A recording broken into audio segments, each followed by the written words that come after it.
No, no importa. ¿Sí? No importa. Vamos con las enfermedades oportunistas. Como ya no lo voy a hacer público.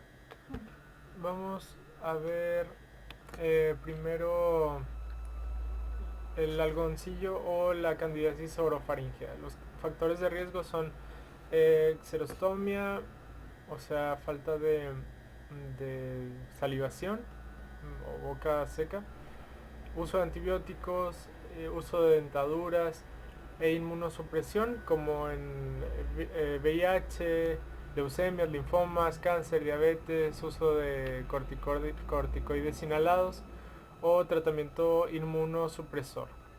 Acá vemos los organismos oportunistas comunes, como la cándida, que crecen pseudohifas y tienen levaduras que les van creciendo.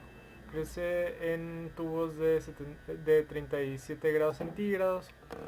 Acá está Aspergillus, que tiene brazos septados, que crece en hifas con brazos septados a un ángulo de 45 grados y tiene unos como frutos o cuerpos que le florecen eh, raros particularmente.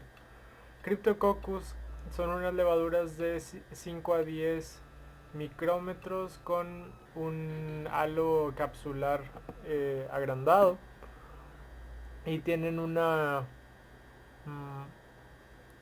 brote con una base desigual y estrecha. Vamos a buscar Cryptococcus.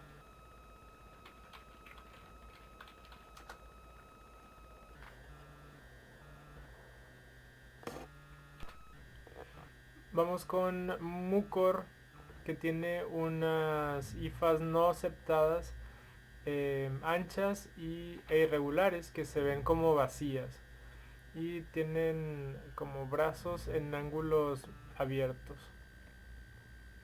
En la historia clínica y exploración física de la candidiasis orofaringea, vamos a tener pacientes que presentan placas blanquecinas, blandas, y que pueden ser retiradas cuando se raspa, con una base eritematosa y posible quemadura en la mucosa. El diagnóstico diferencial incluye leucoplaquia vellosa oral, que afecta los bordes laterales de la lengua, pero que no se raspa, no sale cuando se raspa. La odinofagia es característica en la esofagitis candidiásica. El diagnóstico usualmente es clínico, pero se pueden hacer también tinciones de Gram o de KOH que nos muestran las levaduras que van brotando y las pseudohifas. El tratamiento es con terapia local, cuando es el algodoncillo, cuando es oral, como con suspensión de nistatina, tabletas de clotrimazol o un azol por vía oral como fluconazol. Hay que tratar la candidiasis esofágica con terapia de azoles orales también. Meningitis por criptococo. Los factores de riesgo son el síndrome de inmunodeficiencia adquirida, la exposición a los desechos, las excretas de los pichones o de las palomas, y se presenta con cefalea, fiebre, funciones mentales deshabilitadas, signos de incremento de la presión intracraneana y signos meningeos ausentes. El diagnóstico diferencial incluye toxoplasmosis, linfoma, meningitis tuberculosa, demencia por SIDA, también la leucoplaquia, la leucoencefalopatía múltiple progresiva. el virus de herpes simplex que cause una encefalitis y otras enfermedades fúngicas. El diagnóstico se hace con punción lumbar, que nos va a mostrar disminución de la glucosa en el líquido cefalorraquídeo, aumento de proteínas, aumento del conteo de leucocitos con un predominio monocítico. También va a tener aumentada la presión de apertura. El testing de los antígenos de criptococo en el líquido cefalorraquídeo o en sangre va a estar positivo, y también se va a poder teñir con la tinta india y el cultivo de hongos. Tinta india es tinta china, quiero pensar. El tratamiento es con anfotericina B intravenosa y flucitocina por 2 semanas, y después de eso fluconazol por 8 semanas.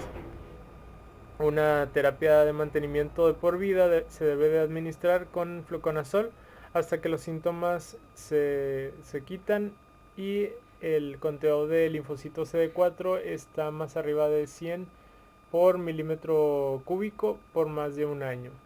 El aumento de la presión de apertura puede requerir varias punciones lumbares y un shunt ventrículo peritoneal para su manejo.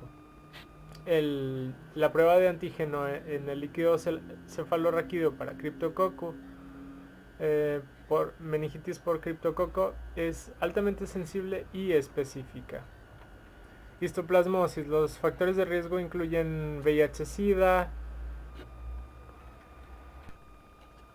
la espeleología y la exposición a aves o al excremento de aves o de murciélagos, especialmente en Ohio y en Mississippi, en los valles de los ríos de Mississippi. Aquí vemos la distribución de infecciones fúngicas en los Estados Unidos. Acá está la coccidioidomicosis, muy cerca de México, la histoplasmosis más al este y la blastomicosis más al noreste. La historia clínica y exploración física, vamos a encontrar una exposición primaria que generalmente es asintomática o que causa enfermedad parecida a la gripe común. La presentación puede ir desde no tener síntomas hasta una enfermedad fulminante con manifestaciones pulmonares o extrapulmonares. Puede haber fiebre, pérdida de peso, hepatoesplenomegalia, linfadenopatía, tos no productiva, úlceras en el paladar y pancitopenia, que indica una infección diseminada más dentro de los primeros 14 días. El diagnóstico diferencial incluye neumonía bacteriana atípica, blastomicosis, coccidioidomicosis, tuberculosis, sarcoidosis, neumoconiosis y linfoma. El diagnóstico se hace con radiografía de tórax, que nos va a mostrar densidades nodulares difusas, infiltrado focal, cavidades o linfadenopatía iliar. En la infección crónica usualmente es cavitaria y se puede hacer la prueba de antígeno de polisacáridos en orina y en plasma, que son más sensibles para hacer el diagnóstico inicial de una enfermedad diseminada. Hay que monitorizar la respuesta a la terapia y diagnosticar una recaída. El cultivo también es diagnóstico con sangrado, esputo y también de médula ósea y de líquido cefalorraquídeo. Las levaduras que se forman, la forma de levaduras se ve especialmente en tinciones de biopsia de la médula ósea, de nodo linfático del hígado o del lavado broncoalveolar. El tratamiento para una enfermedad leve pulmonar o nódulos estables es terapia de soporte en un paciente inmunocompetente y considerar itraconazol. Las lesiones cavitarias crónicas hay que administrar itraconazol por más de un año. Y en la enfermedad pulmonar severa aguda o en la enfermedad diseminada hay que administrar anfotericina B liposomal o anfotericina B por 14 días seguido de itraconazol por un año o más.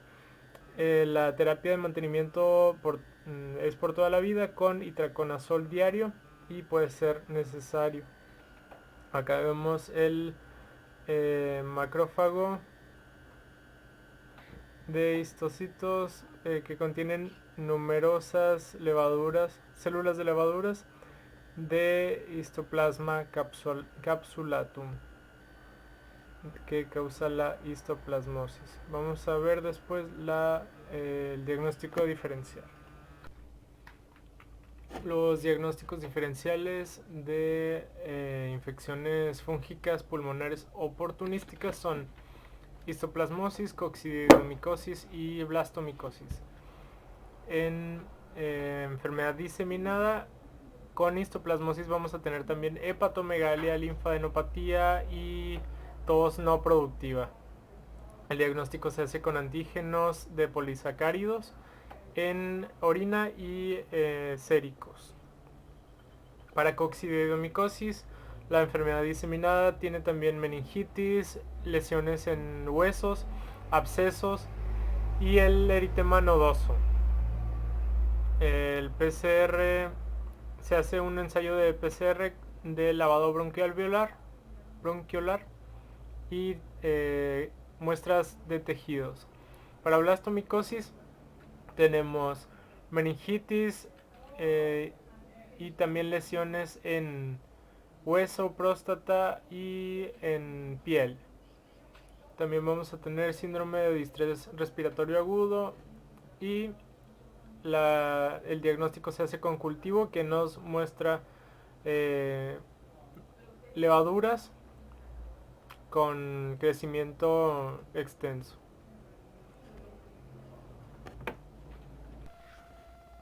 Acá vemos un key fact sobre nocardia, que es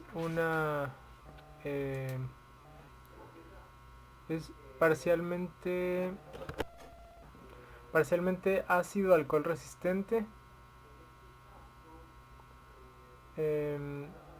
gram positivo, un bacilo, no, es un bastón, sí, bacilo, que se ramifica, se encuentra en el suelo y es una causa común de infección en pulmón y en sistema nervioso central en pacientes inmunocomprometidos. El tratamiento es con trimetoprim con sulfametoxazol y aquí hay una imagen de nocardia. Aquí se ven las ramificaciones en una tinción ácido alcohol. Entonces no es ácido alcohol resistente, sino que se tiñe con ácido alcohol. Vamos ahora con coccidioidomicosis. Es una infección fúngica pulmonar endémica del suroeste de los Estados Unidos. Se puede presentar como una neumonía aguda o subaguda o como una enfermedad parecida a un cuadro gripal. Y puede involucrar sitios extrapulmonares como hueso, sistema nervioso central y piel. Las manifestaciones incluyen eritema multiforme o eritema nodoso. El periodo de incubación es de 1 a 4 semanas después de la exposición. Los pacientes filipinos, afroamericanos y las embarazadas, así como los pacientes positivos a VIH, están en mayor riesgo de enfermedad diseminada. Historia clínica y exploración física. Los pacientes con coccidioidomicosis presentan fiebre, anorexia, cefalea, dolor torácico, tos, disnea, artralgias y sudoración nocturna. Una infección diseminada se puede presentar con meningitis, lesiones en hueso y abscesos en tejidos blandos. El diagnóstico es específico si se hace con serología, pero no es sensible durante las primeras 2 semanas, 1 a 2 semanas después de la infección. Hay que hacer pruebas repetidas, lo cual puede incrementar la sensibilidad, y también puede ser confirmado con la prueba de inmunodifusión. Los ensayos de PCR de muestras respiratorias se han desarrollado estas pruebas que son altamente sensibles y específicas. Hay que hacer lavado broncoalveolar y hay que hacer un cultivo de lavado y de hongo en el esputo. Los exudados de heridas o algún otro tejido también se pueden cultivar. Los cultivos son usualmente obtenidos solamente en pacientes hospitalizados o en pacientes con enfermedad severa, y el crecimiento puede tardar de días a semanas. Hay que identificar esferas de coccidioides y mitis con hematoxilina y eosina, o con alguna otra tinción especial para tejidos o para esputo. El tratamiento de coccidioidomicosis es para agudo, fluconazol vía oral o itraconazol para una infección leve. Puede utilizarse también anfotericina B intravenosa solo para casos severos o para infección pulmonar primaria que se prolonga, y para enfermedad diseminada. Hay que seguir con la terapia de azoles orales una vez que se estabiliza el paciente. El tratamiento para crónico no necesita tratamiento para los nódulos o cavidades pulmonares crónicas siempre que sean asintomáticas, pero la enfermedad progresiva cavitaria o que dé síntomas usualmente requiere cirugía más una terapia con azoles a largo plazo por unos 8 a 12 meses. La blastomicosis es una infección fúngica endémica al centro y sureste de los Estados Unidos, particularmente los valles de Mississippi y de Ohio. La historia clínica y exploración física se presenta similarmente a la coccidioidomicosis y típicamente tiene involucramiento pulmonar en el hueso, próstata y piel. Las pruebas serológicas no son suficientemente sensibles, y el cultivo es la única manera de hacer un diagnóstico definitivo. Un frotis de esputo nos va a mostrar levaduras que tienen un crecimiento diseminado, un crecimiento amplio.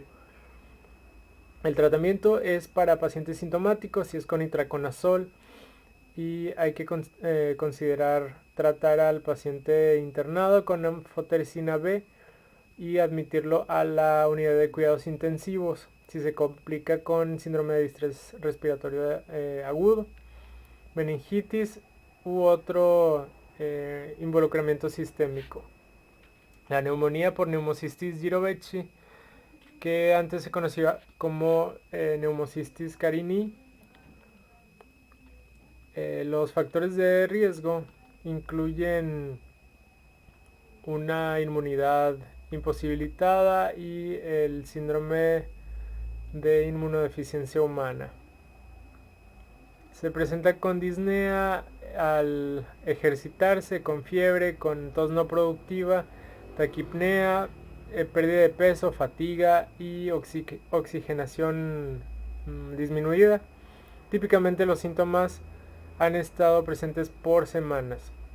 También puede presentarse con enfermedad diseminada o con una enfermedad local en otros sistemas orgánicos. El diagnóstico diferencial incluye tuberculosis, histoplasmosis y coccidioidomicosis. El diagnóstico se hace por citología de una muestra de esputo o de broncoscopía con una tinción de plata y con inmunofluorescencia. Hay que obtener gases sanguíneos para revisar la presión arterial de oxígeno. Aquí vemos una neumonía por neumocistis. En la imagen A es un tejido pulmonar que se tiñó con plata y que nos muestra quistes doblados que contienen esporas con forma de coma. La imagen B nos muestra una radiografía frontal que muestra unas opacidades pulmonares en vidrio esmerilado difusas, características de la neumonía por neumocistis girovecii en un paciente con SIDA y con un conteo de linfocitos CD4 de 26.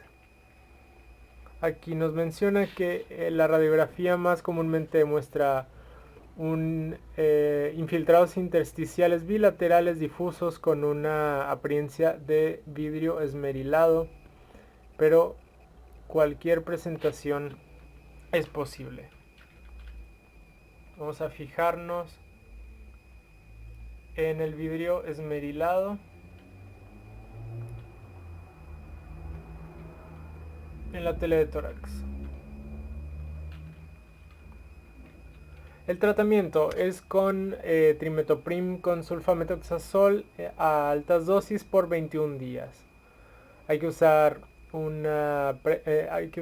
prednisona con dosis que va disminuyendo en pacientes con una hipoxemia moderada a severa, con una presión de oxígeno arterial de oxígeno menor de 70 milímetros de mercurio o con un gradiente alveolo arterial de oxígeno mayor a 35.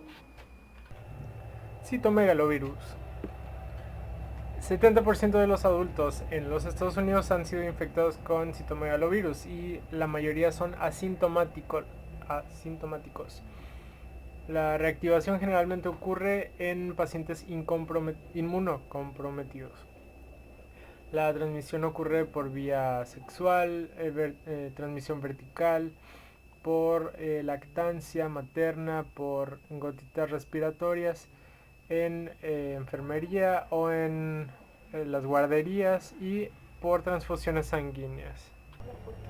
Los factores de riesgo para reactivación incluyen los primeros 100 días después de un trasplante de tejidos o de médula ósea y también el VIH-Sida con un conteo de CD4 menor a 50 por milímetro cúbico o una carga viral mayor a 10.000 copias.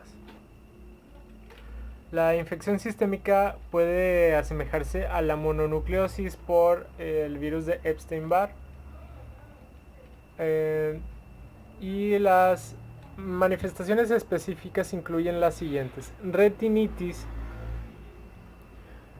por citomegalovirus, que está asociada a un desprendimiento de la retina, una retinopatía como pizza pie. Vamos a ver, pizza pie retina.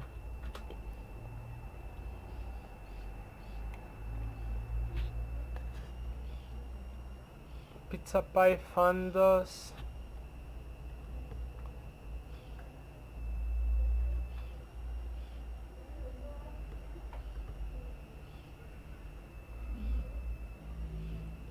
Supongo que es porque esto sería la salsa de la pizza. Porque se ve así.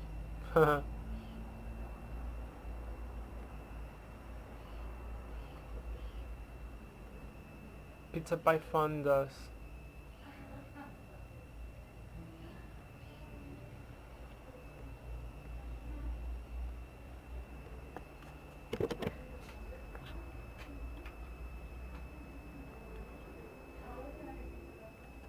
Pueden presentarse flotadores y cambios en el campo visual. Los linfocitos CD4 son menores a 50 por milímetro cúbico y también hay involucramiento hepatobiliar y gastrointestinal. Se puede presentar con síntomas gastrointestinales no específicos múltiples, incluyendo diarrea sanguinolenta y dolor abdominal. Citomegalovirus, microsporidia y cryptosporidia han sido implicados en el desarrollo de la colangiopatía en el SIDA.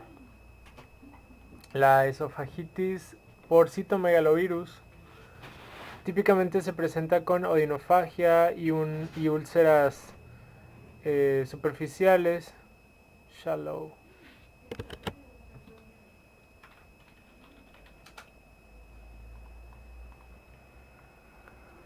Úlceras superficiales, poco profundas.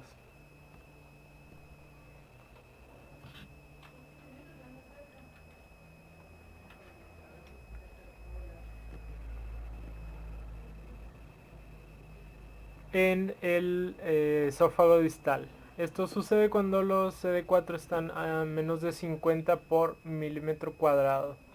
La neumonitis por citomegalovirus se presenta con tos, fiebre y un esputo, una leve producción de esputo asociado a una gran alta tasa de mortalidad. Mucho más común en pacientes con malignidades hematológicas y pacientes trasplantados que en aquellos con SIDA. El involucramiento del sistema nervioso central puede incluir polirradiculopatía, mielitis transversa y encefalitis subaguda, con un conteo de CD4 de menos de 50 por milímetro cúbico y calcificaciones periventriculares. El diagnóstico se hace con el aislamiento del virus, con cultivos, con histopatología de tejidos y con un PCR sérico. El tratamiento es con ganciclovir, ganciclovir o foscarnet. Hay que tratar la enfermedad subyacente en el caso de un paciente inmunocomprometido. El complejo de Mycobacterium avium es un microorganismo ubicuo, es decir, se encuentra en todas partes y causa una infección pulmonar diseminada en muchos grupos demográficos. La forma primaria pulmonar ocurre en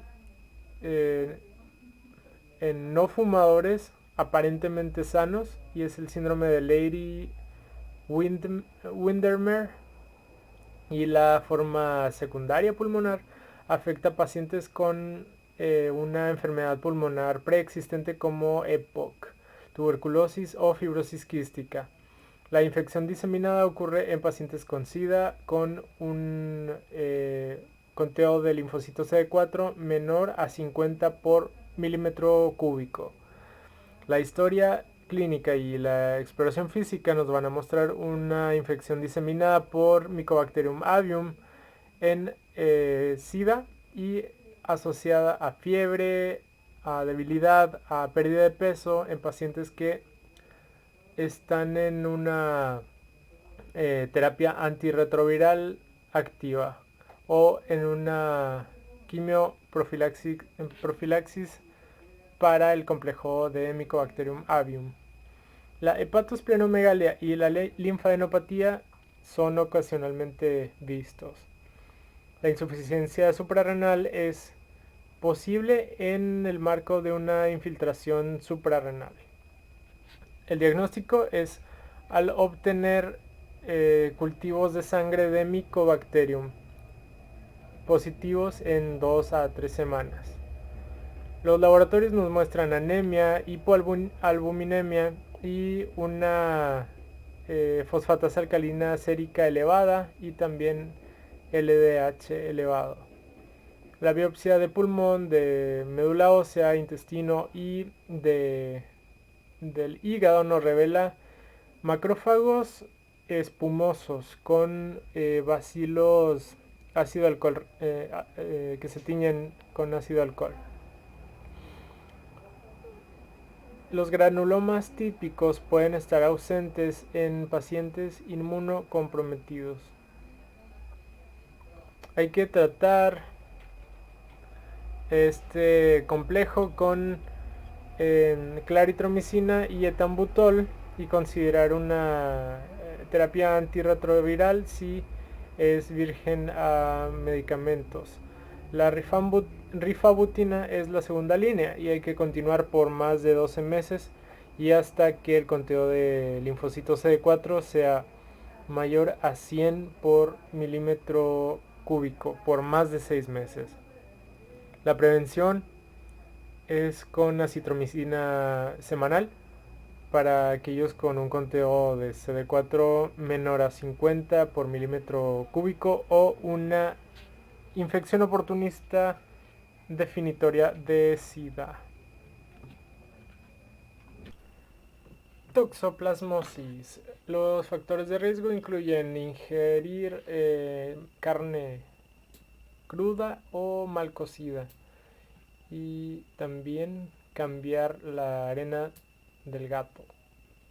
La historia clínica y la exploración física nos van a decir que es un paciente usualmente asintomático en la infección primaria y en la toxoplasmosis reactiva ocurre en los pacientes inmunosuprimidos y pueden presentarse en órganos específicos como en el cerebro, pulmón y en el ojo, más que en el corazón, la piel, el tracto gastrointestinal y en el hígado.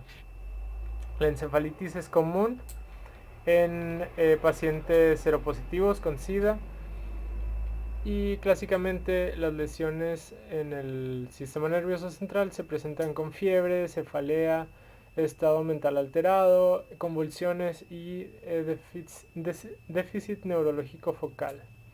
El diagnóstico se hace por serología con PCR que indica exposición y riesgo de reactivación, examen de tejidos por histología, aislamiento del organismo en ratón o en el cultivo de tejidos, y en el cuadro, en el marco de involucramiento del sistema nervioso central, vamos a obtener un TAC para buscar múltiples lesiones isodensas o hipodensas con un anillo brillante, o también una resonancia magnética que tiene la predilección por los ganglios basales y es más sensible. Acá vemos una imagen de TAC, me parece.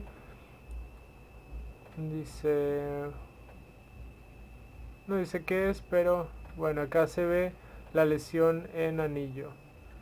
El tratamiento más preciso es la inducción con primetamina vía oral de alta dosis más sulfadiazina con leucovorina y un análogo del ácido fólico para prevenir toxicidad hematológica por 4 a 8 semanas.